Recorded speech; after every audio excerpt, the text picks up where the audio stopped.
Hi, ಇವತ್ತಿನ ಈ ವಿಡಿಯೋದಲ್ಲಿ ಸ್ಟಾಫ್ ಸೆಲೆಕ್ಷನ್ ಕಮಿಷನ್ SSCಯಲ್ಲಿ ಕರೆದಿರುವಂತಹ 700 ಹುದ್ದೆಗಳ ಬಗ್ಗೆ ಸಂಪೂರ್ಣ ಮಾಹಿತಿಯನ್ನು ತಿಳಿದುಕೊಳ್ಳೋಣ. ನೀವು ನೋಡ್ತಾ ಇದ್ದೀರಾ ಗುರುಶಶಿ ಆನ್ಲೈನ್ ಚಾನೆಲ್. ಉದ್ಯೋಗಕ್ಕಾಗಿ ಕಾಯುತ್ತಿರುವಂತಹ ಅಭ್ಯರ್ಥಿಗಳಿಗೆ ಇದು ಒಂದು ಉತ್ತಮ ಅವಕಾಶವಾಗಿದೆ.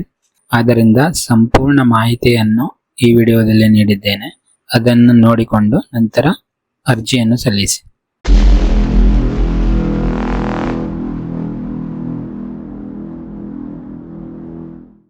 ಮೊದಲನೆಯದಾಗಿ ಈ ಹುದ್ದೆಯಲ್ಲಿ ಒಟ್ಟು 700 ಹುದ್ದೆಗಳನ್ನು ಕರೆದಿದ್ದಾರೆ. ಹುದ್ದೆಯ ಹೆಸರು ಸ್ಟೆನೋಗ್ರಾಫರ್ ಹುದ್ದೆ. ಈ ಹುದ್ದೆಗೆ ವೇತನವು 44,900ರಿಂದ ಪ್ರಾರಂಭವಾಗಿ 1,42,400 ರೂಪಾಯಿವರೆಗೆ ಇದೆ.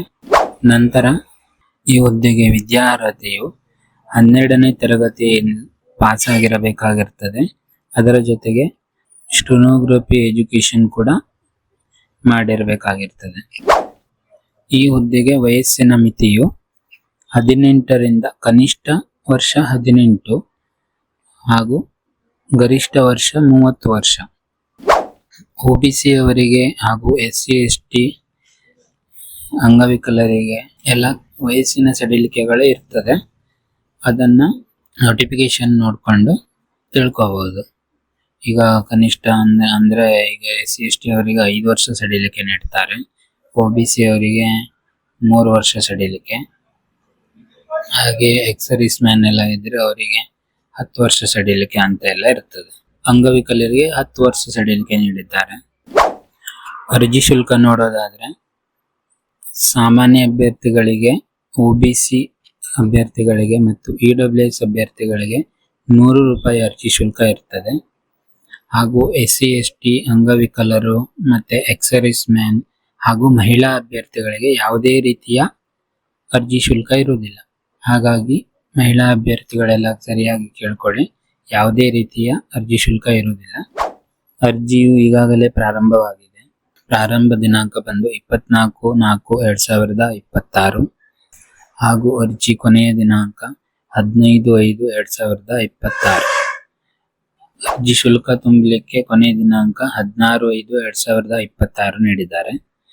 ಹಾಗಾಗಿ ಅರ್ಜಿಯನ್ನು ಮೊದಲು 15ನೇ ತಾರೀಕು ಒಳಗಡೆ ತುಂಬಿಕೊಂಡು ಆಮೇಲೆ ಬೇಕಾದ್ರೆ ಪೇಮೆಂಟ್ ಮಾಡ್ಕೋಬಹುದು. ಅವಾಗ ನೆಕ್ಸ್ಟ್ ಅರ್ಜಿ ಎಡಿಟ್ ಮಾಡಲಿಕ್ಕೂ ಒಂದು ಅವಕಾಶ ಕೊಟ್ಟಿದ್ದಾರೆ. ಅರ್ಜಿ ಎಡಿಟ್ ಮಾಡೋಕೆ ನಿಮಗೆ 20/5/2026ರಿಂದ 21/5/2026ವರೆಗೂ ನೀಡಿದ್ದಾರೆ. ನೀವೇನಾದರೂ ಅರ್ಜಿ ತುಂಬುವಾಗ ನಿಮಗೆ ಕಾಣದೆ ಅಥವಾ ಏನಾದರೂ ಬೈ ಮಿಸ್ಟೇಕ್ ಆದರೆ ಅದನ್ನು ನೀವು ಮತ್ತು ಸರಿಯಾಗಿ ನೋಡಿಕೊಂಡು 20ರಿಂದ 21ನೇ ತಾರೀಕು ಒಳಗಡೆ ತಿದ್ದುಪಡಿ ಮಾಡ್ಕೋಬಹುದು. ನಂತರ ಅರ್ಜಿ ಸಲ್ಲಿಸುವ ವಿಧಾನ. ಅರ್ಜಿ ಸಲ್ಲಿಸುವುದು ಹೇಗೆ ಅಂದರೆ, ಮೊದಲು SSC ಇಲಾಖೆಯಲ್ಲಿ ಅಫಿಷಿಯಲ್ ವೆಬ್ಸೈಟ್ಗೆ ಹೋಗಿ ಅಲ್ಲಿ ರಿಜಿಸ್ಟ್ರೇಷನ್ ಮಾಡ್ಕೋಬೇಕು. ಒಂದ್ಸಲ ರಿಜಿಸ್ಟ್ರೇಷನ್ ಮಾಡ್ಕೋಬೇಕು. ಆ ರಿಜಿಸ್ಟ್ರೇಷನ್ ಆದ ನಂತರ ನಿಮ್ಮ ಲಾಗಿನ್ ID ಮತ್ತು ಪಾಸ್ವರ್ಡನ್ನು ಹಾಕಿ ಓಪನ್ ಮಾಡ್ಕೋಬೇಕು. ಓಪನ್ ಆದ ನಂತರ ಅಲ್ಲಿ ಅಪ್ಲಿಕೇಶನ್ ಲಿಂಕ್ ಇರುತ್ತೆ. ಆ ಅಪ್ಲಿಕೇಶನ್ ಮೇಲೆ ಕ್ಲಿಕ್ ಮಾಡಿ ಅಲ್ಲಿ ಕೇಳಿರುವಂತಹ ಎಲ್ಲ ಮಾಹಿತಿಗಳನ್ನು ಸರಿಯಾಗಿ ಭರ್ತಿ ಮಾಡಬೇಕು. ಭರ್ತಿ ಆದ ನಂತರ ನಿಮಗೆ ಲೈವ್ ಫೋಟೋ ಹೊಡೆಯೋದಿರುತ್ತೆ. ಹಾಗಾಗಿ ವೈಟ್ ಬ್ಯಾಕ್ಗ್ರೌಂಡ್ ಇಟ್ಕೊಂಡು ಬ್ಯಾಕ್ಗ್ರೌಂಡಲ್ಲಿ ವೈಟ್ ಇರೋ ಥರ ನೋಡಿಕೊಂಡು ಲೈವ್ ಫೋಟೋನ ಹೊಡೆಯಿರಿ. ಅದಾದ ನಂತರ ನಿಮ್ಮ ಫೇಸ್ ಅಥೆಂಟಿಕೇಶನ್ ಇರುತ್ತೆ, ಆಧಾರ್ ಕಾರ್ಡ್ ಫೇಸ್ ಅಥೆಂಟಿಕೇಶನ್ ಇರುತ್ತೆ, ಅದನ್ನು ಮಾಡಬೇಕು. ಅದಾದ ನಂತರ ನಿಮ್ಮ ಸಿಗ್ನೇಚರನ್ನು ಅಪ್ಲೋಡ್ ಮಾಡಿ ಸಬ್ಮಿಟ್ ಮಾಡಿದ್ಮೇಲೆ ಪೇಮೆಂಟ್ ಮಾಡಬೇಕಾದಂತಹ ಅಭ್ಯರ್ಥಿಗಳಿಗೆ ಪೇಮೆಂಟ್ ಆಪ್ಷನ್ ಓಪನ್ ಆಗುತ್ತೆ. ಪೇಮೆಂಟ್ ಇಲ್ಲದೆ ಇದ್ದವರಿಗೆ ಡೈರೆಕ್ಟ್ ಸಬ್ಮಿಟ್ ಆಗಿ ಅಪ್ಲಿಕೇಶನ್ ಪ್ರಿಂಟ್ ಬರುತ್ತೆ. ಪೇಮೆಂಟ್ ಮಾಡಬೇಕಾಗಿರುವಂಥ ಅಭ್ಯರ್ಥಿಗಳು SBI ಆನ್ಲೈನ್ ಆಪ್ಷನ್ ಬರುತ್ತೆ, ಅದರಲ್ಲೇ ಪೇಮೆಂಟ್ ಮಾಡಬೇಕು. ಅದು ಪೇಮೆಂಟ್ ಆದಮೇಲೆ ಅಪ್ಲಿಕೇಶನ್ ಪ್ರಿಂಟ್ ಬರುತ್ತೆ. ಆ ಪ್ರಿಂಟನ್ನು ಸರಿ ಮಾಡಿ ಇಟ್ಕೊಂಡಿರ್ಬೇಕಾಗ್ತದೆ. ಮುಂದಿನದಾಗಿ ಏನಾದರೂ ತಪ್ಪುಗಳಾದರೆ 20 ಅಥವಾ 21 ಮೇ ಒಳಗಡೆ ತಿದ್ದುಪಡಿನ ಮಾಡ್ಕೋಬಹುದು. ಹಾಗೆ ಮುಂದೆ ನೋಡೋದಾದರೆ ಪರೀಕ್ಷಾ ದಿನಾಂಕ ಅಂದಾಜು ಜುಲೈ ಇಂದ ಆಗಸ್ಟ್ ಒಳಗಡೆ ಮಾಡ್ತೀವಿ ಅಂತ ಕೊಟ್ಟಿದ್ದಾರೆ. ಹಾಗೆ ಮುಂದೆ ನೋಡೋದಾದರೆ ಪರೀಕ್ಷಾ ಕೇಂದ್ರಗಳು ಬೆಂಗಳೂರು, ಬೆಳಗಾವಿ, ಈ ಕರ್ನಾಟಕದಲ್ಲಿ ಬೆಂಗಳೂರು, ಬೆಳಗಾವಿ, ಗುಲ್ಬರ್ಗ, ಮಂಗಳೂರು, ಮೈಸೂರು, ಶಿವಮೊಗ್ಗ, ಹುಬ್ಬಳ್ಳಿ, ಉಡುಪಿ ಅಂತ ಇದಿಷ್ಟು ಪ್ಲೇಸ್ಗಳನ್ನು ಸೆಲೆಕ್ಷನ್ ಮಾಡ್ಕೊಂಡಿದ್ದಾರೆ. ಅದರ ನಂತರ ವೆಬ್ಸೈಟ್ ಲಿಂಕು ನಿಮಗೆ ಡಿಸ್ಕ್ರಿಪ್ಷನ್ನಲ್ಲಿ ನೀಡಿರ್ತೇನೆ. ಅದರಿಂದ ಹೋಗಿ ನಿಮ್ಮ ಅರ್ಜಿಯನ್ನು ಸಲ್ಲಿಸಬಹುದು. ಕಡೆಗೆ ಈ ಹುದ್ದೆಗೆ ಪರೀಕ್ಷೆಯು ಕಂಪ್ಯೂಟರ್ ಬೇಸ್ಡ್ ಟೆಸ್ಟ್ ಆಗಿರ್ತದೆ. ಹಾಗಾಗಿ ಕಂಪ್ಯೂಟರ್ ಬಗ್ಗೆ ಸ್ವಲ್ಪ ನಾಲೆಜ್ ಸರಿಯಾಗಿರಲಿ.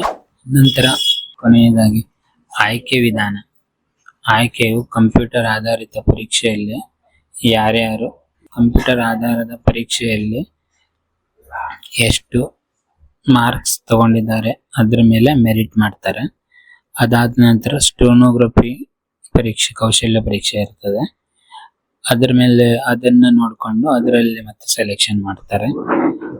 ಅದರಲ್ಲಿ ಸೆಲೆಕ್ಷನ್ ಆದವರಿಗೆ ಡಾಕ್ಯುಮೆಂಟ್ ವೆರಿಫಿಕೇಶನ್ ಇರ್ತದೆ. ಡಾಕ್ಯುಮೆಂಟ್ ವೆರಿಫಿಕೇಶನ್ ಅನ್ನ ಮಾಡಿ ಅದಾದ ನಂತರ ಫೈನಲ್ ಮೆರಿಟ್ ಲಿಸ್ಟ್ ಬಿಡ್ತಾರೆ.